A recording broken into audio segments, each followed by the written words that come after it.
Governor Khyber Pakhtunkhwa Faisal کریم کنڈی نے واضح کیا ہے کہ مخصوص نشستوں کے ارکان کی حلف برداری بھی ہوگی اور کل سینٹ الیکشن بھی ہوں گے۔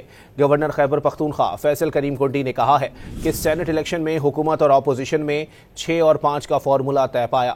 فارمولہ طے ہونے کے بعد پی ٹی آئی نے کہا کہ ان کے ارکان بات نہیں مان رہے۔ اگر سینٹ میں حکومت سے باقاعدہ مقابلہ ہوا تو کوشش ہوگی کہ 5 کے بجائے 6 سے 7 سینیٹرز منتخب کرائیں۔ گورنر فیصل کریم کنڈی نے کہا کہ حکومت ایسے اقدامات کرے کہ ہارس ٹریڈنگ نہ ہو۔ گورنر خیبر پختونخوا فیصل کریم کنڈی نے واضح کیا ہے کہ مخصوص نشستوں کے ارکان کی حلف برداری بھی ہوگی اور کل سینٹ الیکشن بھی ہوں گے۔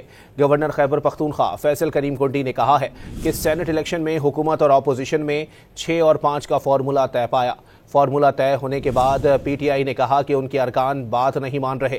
اگر سینٹ میں حکومت سے باقاعدہ مقابلہ ہوا تو کوشش ہوگی کہ 5 کے بجائے 6 سے 7 سینیٹرز منتخب کرائیں۔